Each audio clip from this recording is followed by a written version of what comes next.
yet. I'm in my senior year at Shimer, and I'm also double majoring in psychology as well. And yeah, graduating in spring. So I'm Michael Weinman. I graduated from Shimer in 1998, and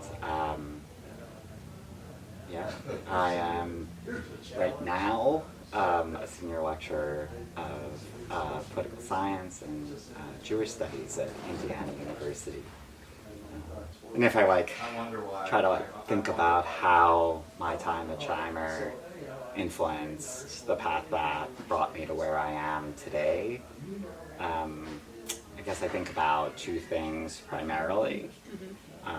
One of them is that in between Shimer and this current position, I earned a PhD in philosophy. Nice. But here I am, 25 years later or whatever, teaching in political science and Jewish studies. And I've also taught in other environments and other places, and I think this is really the mark of my Shimer experience. Possibly life could have worked out that way if I hadn't been at Shimer, but I think it would be really hard to have the intellectual flexibility and the resilience, honestly, like the personal resolve to navigate different fields, to stay in the academy, but see a path toward a more normal maturation in a disciplines like psychology or philosophy or neurochemistry or whatever it may be, and then graduate work in that, and then postdoctoral work in that, and then an academic job in that. That's great, I suppose, right? If that's your path and that succeeds. But Shimer, I think, gave me at least the wherewithal and the tools to meet the world as it is, which is messy and complicated. Yeah. And so I really do feel that, all the time. Cool. How do you feel that Shimer did give you those tools? Was it specific classes? Was it the atmosphere? Yeah, I definitely think, that's a very good question. I do think it's the atmosphere. So I think, when we look at different schools, so I have I'm thinking about this at the same time, because I have a son who is a high school junior, and we just went to visit a college for the first time and did a college tour, and we're starting to have these conversations of how do you decide, right? He's genuinely thinking about it for the first time, right? Yeah. There have been conversations for a year and a half or so, older siblings of friends starting university. Why would you go to this one or that one? And do you choose because of the place? Do you choose because of et cetera? But so in the context of that, and hearing your question, I would definitely say the classroom experience is unique, and I value it, and I still remember, genuinely, we could talk about, right? I still remember specific classroom experiences from 1996, or right now one just came to mind, but there were certain classes. So yes, that's really important. What do you read? In what size of a, in what shape of a class and things like that. But it's for sure the atmosphere that I think really, in my particular path, is what prepared me for what happened next, which is to say you're surrounded by a group of really curious people, right, who don't say, oh, I'm not a specialist in that, faculty, students, whatever, right, I'm not majoring in that, let's say, as a student, or I don't research on that, I don't have expertise in that, right, it's just something comes up, politics, poetry, mechanic, right, not mechanics, how to fix a car, but right, physics, whatever it is, and it's really, how does that work, right, or how do we know if something's heavy? Anyway, it may not seem immediately direct, but I would say being around people who are genuinely happy to stop and consider things like that with you gives you that ability, but also desire 6 years, 12 years, 17 years down the line to say, oh, there's that other new thing, and maybe that's where my career path leads next, I can look into that, you know? Yeah, I don't have 5 years of training in that, but I can learn more about it, and yeah. So I think that it's definitely the atmosphere, not the class, right? It's no class I took 22 years ago that prepared me to teach what I'm going to teach on Wednesday at IU. Let's say, in one of the classes anyway. But definitely it's Shimer still at work, I think, in the sense that, yeah, I would never have imagined that I could, whatever, bend and swerve so much in my life. If not for having had those years in a place where it was nurtured. Yeah. Nice. Yeah. Do you think that, because I know what the Shimer atmosphere is like today. I wanted to add. Yeah, I don't know if that way. I was going to say, do you have a specific, because you said you thought of an example from a class that like you still remember. Could you use that example to kind of describe what the atmosphere was like at the time? Because I want to know what it was like for you as opposed to what I'm used to now. Yeah. Well, I mean, I kind of get chills about it. So the specific one that came to mind, and I don't know how typical it is or isn't, and it's interesting that it's the one that came to mind, is from a class that I took with a current Shimer faculty member. So there aren't that many, to be honest, right? Yeah. In fact, there's only one. So Anne, and so Anne was a new faculty member. I was at I was on the academic planning committee, as we called it in those days. So like students, I don't know what it's like today, to be honest, but quite uniquely and excitingly to me at the time, students were part of governance. So I know I'll get to the class in a second, but the whole thing kind of comes together, right? So I think Shimer in my time, and I'm sure in some forms today, right, it's a highly deliberative and sort of discursively democratic space. And so like when we were hiring new faculty, which we did not get to do often in my time, Shimer's always been small, and but when we did, that search was conducted in a thorough and professional manner, and in a way in which students were active participants, not just in a consulting way like we were 2 of the 5 votes, in the procedure. So anyway, Anne came that way, and I was in a class with Anne, and I was excited that Anne had come, and I had met her as a prospective faculty member, and so I'd sort of, all that builds to the classroom experience, I think, that I'm thinking of. And so this was a class on feminist theory, and I was really excited that there was a feminist theory class at Shimer, right? Because obviously the curriculum was then even more so than now, let's say, in ways that I like, but also see the drawbacks of, a very traditional liberal arts education. So there wasn't a ton of feminist theory happening, and so here there was this class. And so we were reading, and I'd never heard the name of this author, didn't know anything. But we were reading an essay by Judith Butler, who's turned out to be someone that my first published article was on Judith Butler in the end, and I continue, my most recent book has a series of pages that are taking up, keep coming back, different moments in her work, their work. Sorry. I'm still learning. It's a new development, because I knew Judith Butler as she/her, on she/her pronoun basis for 20 some odd years, and then so in Butler's more recent work keeps coming back, but that day we were reading Contingent Foundations, and there's this particular argument that about ordinance and ordinance, right? I don't know. So there's this sheet there writing about how Colin Powell had used, it looks like a misnomer, or Butler examines whether or not Powell really meant it when he said we're delivering an ordinance. I can't quite remember how this analysis goes, but this is what I'm thinking about.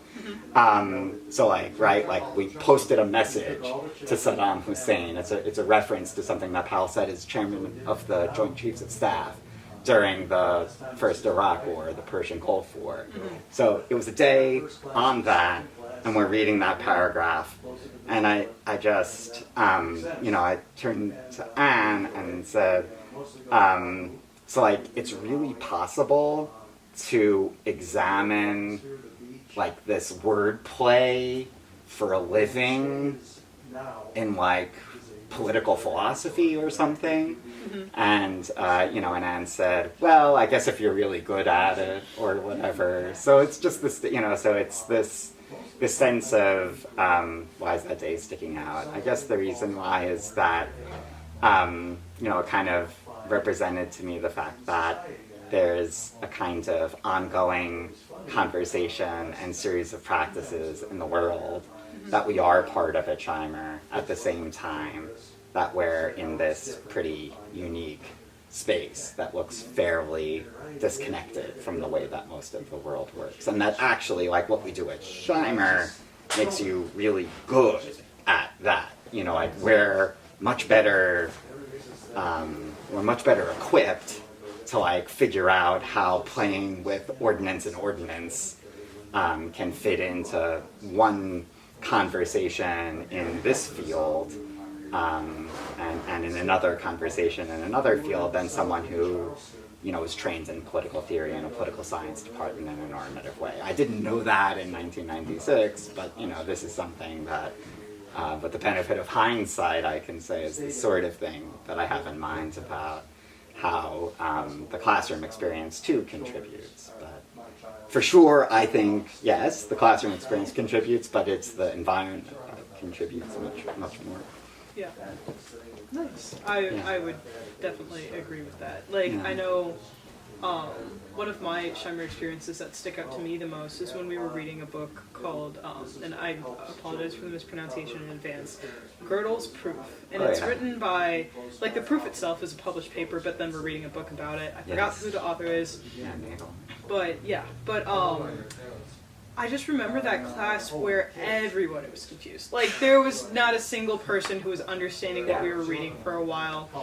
And we finally got to this chapter where it all clicked. And it was just the coolest thing to be with a group of, other curious individuals. And none of us had an interest, like, in this topic. Like, I would have never got into any of the stuff that we got into in the class. We were talking about Euclidean geometry, and then we got into Lobachevsky and all these different guys, and we were talking about different axiomatic systems, and like, this is never something that I've researched, nor would I have ever researched on my own. We finally got to the conclusion of its proof, and that basically it says, like, math is a consistent system, but it's incomplete. And I don't know why my mind was so blown. I was like, oh my god, this is so cool, I'm never gonna talk about it anywhere. This is great, and I love it. And it was just one of those experiences where I still think about it. Like, I still think about that proof and the implications of it into other areas. But it was just discovering that, and also knowing that I, as an individual, have the power to learn about something that I never would have learned about, and exploring that. And so I would definitely agree. It's just such a beautiful environment to be in. Well, and I think that thing, I mean, and it's hard, I think it can be hard to appreciate, and it's hard. It's much easier to tell someone, come, study at this place, come do our major on this, or, here are 30 majors, and if you do this one, and to say, okay, in this, sequence of courses, there are these 4 or 5 courses that you all do, and you'll get these foundational, bits of information that you're going to then apply, and you'll choose, 5 out of 9 courses over here, and then you'll have a capstone course, and at the end of all that, you'll have a body of knowledge that you'll use when you move on to the next. And it's much easier to tell someone that, but on the other hand, that experience of, I guess the way I tend to think about what you're describing with, with the idea that, okay, this is a consistent system. There's no, there's no fallacy in it. It's actually, in ways that maybe I can't fully articulate or understand, even someone obviously as sophisticated, with such a sophisticated understanding as Gödel is convinced that it's perfectly, it's hermetic is the word I wanted to use, right? Like it's it is, there are no fallacies, there's no, but it's simply incomplete in all ways. So it's hermetic, but it's incomplete. And that, it is, I think, when you articulate it and you sort of, there's an excitement in articulating it. That excitement is incredibly useful after graduation. And it has nothing to do with being a master of a subject that you're then going to use in your career. I mean, maybe in psychology, like that's important too, right? Like when you really master a certain concept in developmental psychology, which, and maybe, and then in counseling, right? And then in counseling, and that's like great to have that experience. But there's this other one too, which has real life significance. That comes from the sort of broad-based, integrated liberal arts, experience that just doesn't transfer. And it's not about which books you read. But for me, it's not about which books you read where and what are this. It's really just that giving yourself over to that experience of, unpacking and then trying to consolidate, unpacking a difficult subject matter, and then trying to consolidate some knowledge of it, like whatever it is. That experience, over and over again, in a bunch of different fields, gives you something that, a kind of problem-solving capacity, that will be useful to you. You can't exactly predict how, right? And I couldn't, but it will be, and that's so like that to me is the real gift of a Shimer education that I know, that I know that I have. And then maybe the other piece of that is like the ability to translate it, so to say, or to make it significant for someone who doesn't have that experience and doesn't have that knowledge, right? So that someone who hasn't like dealt with the issues of axiomatic systems or like have a personal intuition of that. That's real tough. But right? Can you make your experience of that class speak to them? That's something you can only even conceptualize as something you want to do, I think, with an education like the one at Shimer, right? Because it's not like, well, you didn't, you didn't major in psychology, so let me just tell you the things that you learn when you major in psychology. It's not like that, right? It's like, let me try to share with you what it's like to find in a different domain of knowledge this experience of the joy of coming to terms with something really complex. And then trying in a group to come to a consensus about like what it means. Formula probably goes, probably goes too far. But not because, I think there is a method, like I called it a discipline earlier. I couldn't think of the word. But I'm done, so I don't think, I think it would be, I guess you would say, overselling to say that Shimer has the formula. Right, that would be overset because that feels very guaranteed in the way, having spoken about Gödel, like, right, like I want to reserve formula for when I really know there's a consistent, application of the algorithm. But what I do think can be said is that there is a discipline. So I like discipline even more than method. It's so that's a word that not everyone loves. So I would trade it for method if discipline sounds bad. If it sounds too whatever, for whatever connotation it has. But there's a discipline, and we are trained in it. And by we, I mean we, the Shimerians, we, the community, not faculty more than students. We, people who, have lived and breathed this, are trained in this discipline, and we are really good, honestly, at sharing it with others. It just requires time, right? So unlike a body of knowledge, where, depending upon inherent aptitude, like you were saying, some people are better learners of content than others. That seems stupid to deny to me.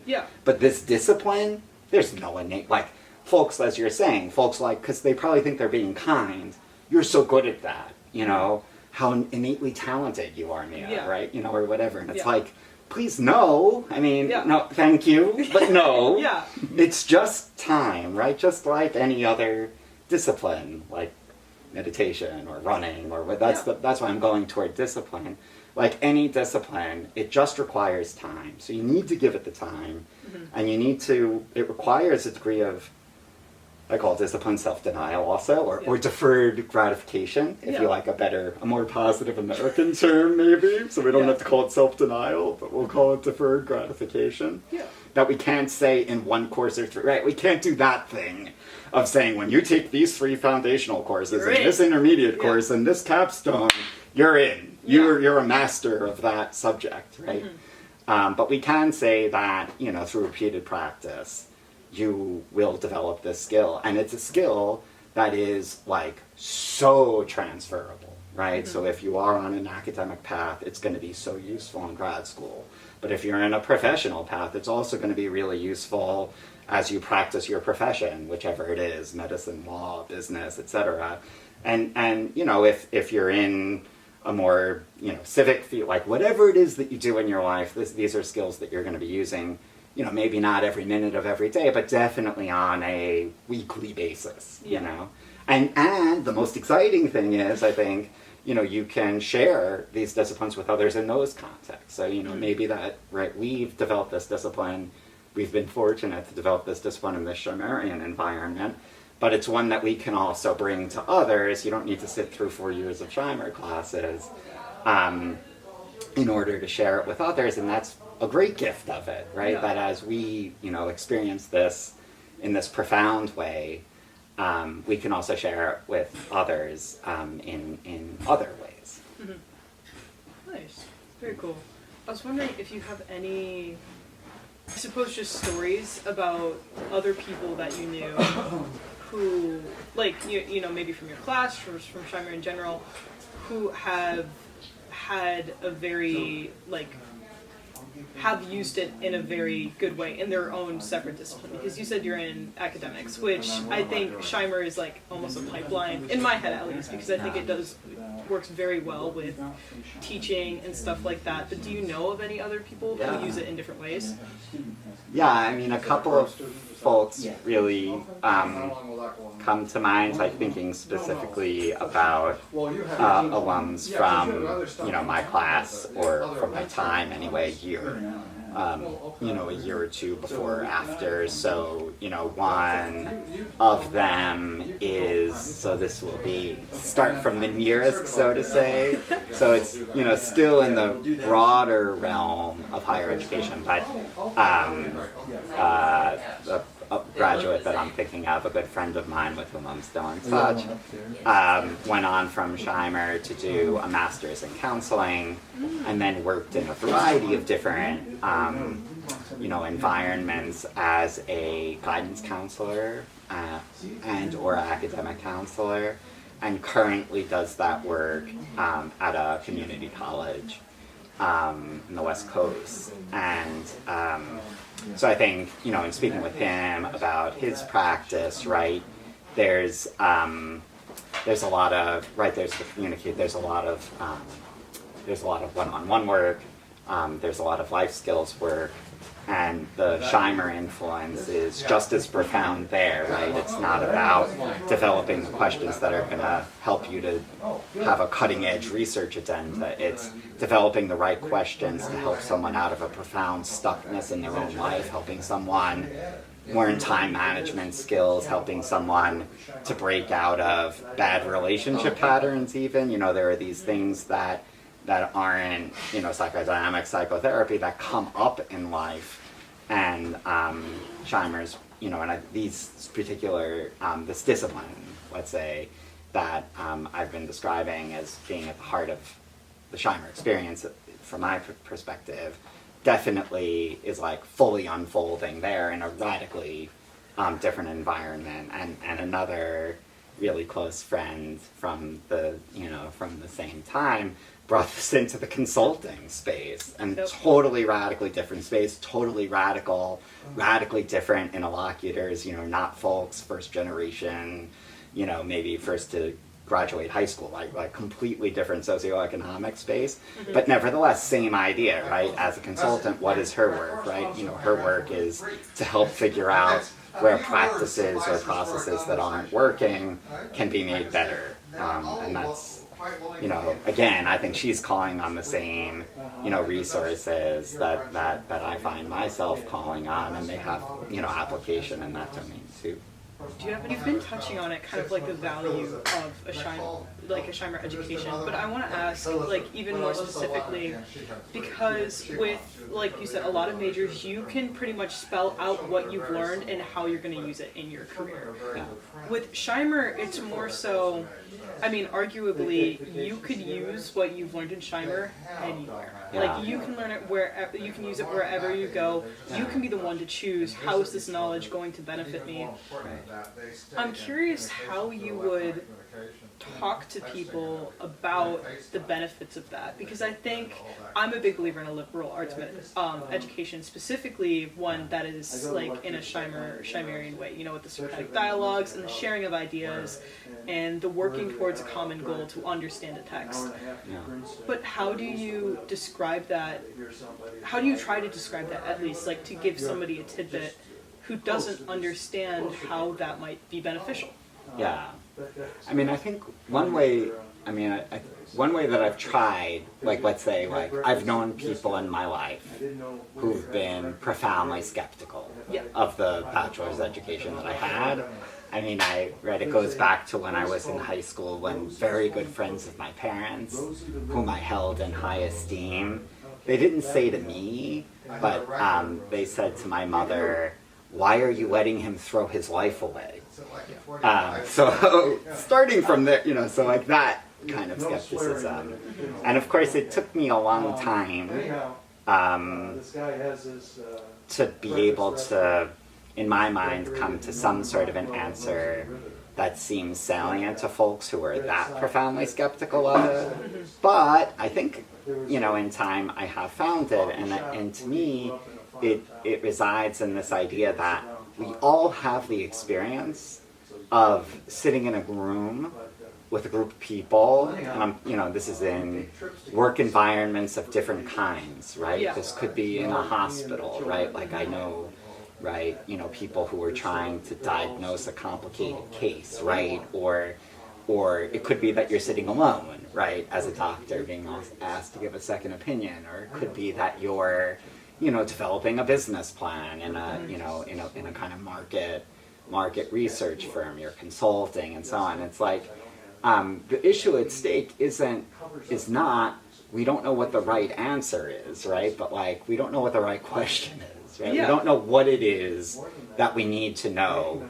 We know that there are better and worse ways to move forward, but we don't know what it is that we're not asking yet, the answer to which would help us move forward. Mm-hmm. That just happens in life, and that's a highly abstract formulation. Yeah. But like that's an experience that I think we've all had. Like I know there's something that I'm not asking that I need to ask in order to do this better than I did it last week. Mm-hmm. And I'm not, you know, I'm just not making progress. And then the thing that I think tends to make that work is this thing that I think Shimer makes you an education like the one. It's not like it's absolutely unique in the world, but what you were describing, a collaborative, discussion-based learning discipline, I guess is the way that I would call it, the Socratic seminar or whatever you like, but it's not exactly the Socratic seminar, I think, and so it's not what Socrates did anyway, but you know, anyhow.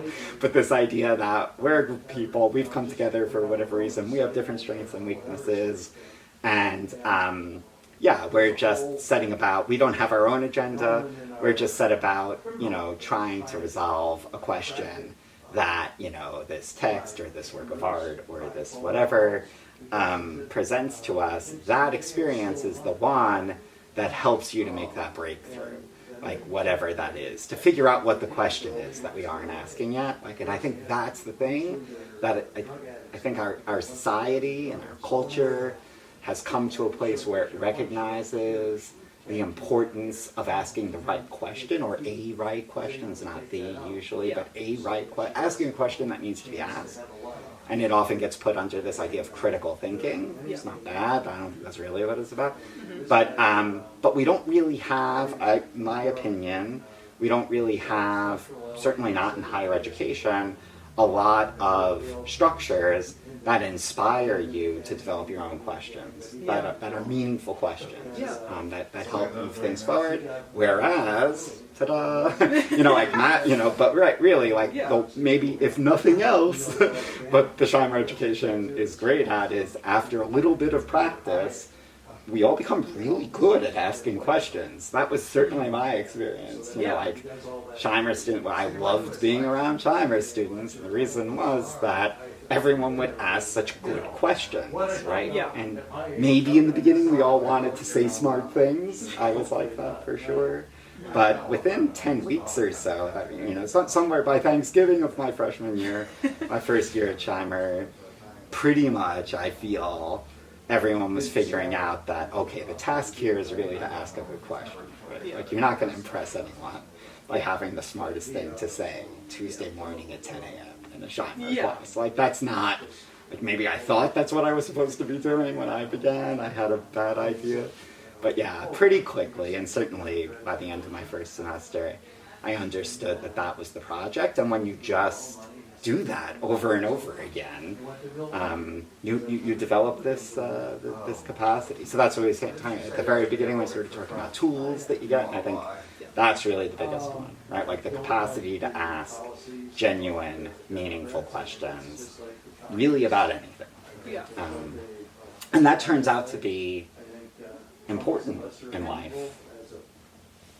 Yeah, no, I completely agree, and I feel like I find it funny you mentioned like when you first came to Shimer you wanted to sound smart, because I remember I had this idea that when my first Shimer class I was super quiet, like I did not want to speak. Everybody was saying things about authors and stuff I didn't understand. I was like, I don't know what's going on, and it finally took me a while to realize like when I speak when I say something like a statement that something I believe isn't when I feel the best in Shimer. It's when I ask a question that we wind up sticking with like the entire class. I'm like, yeah, I did that. Like, that was a good question. I intervene and people are thinking about it. I feel like that's like one of my favorite feelings in Shimer, because it's just like then, especially when a question just sparks more questions, we're like, like we've never thought about it like this. How do we go about it like this? And what does this mean? How does this play into that? And I think that, to me, that's super rewarding. And also, like you said, one of the tools/skills that you get from Shimer that you can carry into almost every aspect of your life, which I think is wonderful. I also wanted to ask, because I know this is a tool, skill, whatever, that I've gotten from Shimer, but I'm wondering how your experience is with it, where I feel like it depends on the class you're in and the people, but there's conflict. There's people who are like, I think it's this way, and there's people like, I think it's this way. And sometimes that will come from experience, because I know I've been in a situation where we're interpreting a text that, I think it was the Bhagavad Gita. Yes. Yes. I can't pronounce it. It's like the Indian epic. And we were all like throwing ideas and stuff and like talking about it.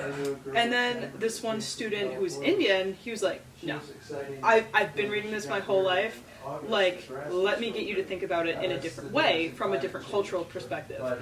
And that was so valuable to me. And also when you do have these dialogues where both people are very set and like, I have this separate experience that causes me to view this, text differently than you, and you're working it out and you're parsing it out together in a non, like, what's the word I'm looking for, like, harsh, I suppose, way. Like, it's more of a curiosity thing. How do you think, maybe you've had an experience with that, with conflict and working out in Shimer, and how does that benefit you maybe to either think more openly in the world or attack problems knowing that people have different opinions and they're going to react differently to, a specific statement, question, whatever it might be. So do you have any experience with that? How maybe you use it in your career, in life, family, whatever it might be? Yeah, no, it's a beautiful and really important question, I think. For sure, I think some of the so like if I reflect back on my own experience, my own really mid-1990s Shimer and Waukegan experience, which I reckon right, there'll be similarities and differences, you know, Yeah. because cultural moments are different, and like the world, right? Like I went, I went to Shimer in a moment of profound optimism, I think, and of relative, of course, very unevenly distributed, but and non-uniform prosperity, but nevertheless a time of prosperity very different from our own. So that's just to say that I think a lot of the conflicts that came up in the classroom, which definitely did, probably in my time, tended to be less intercultural conflicts, and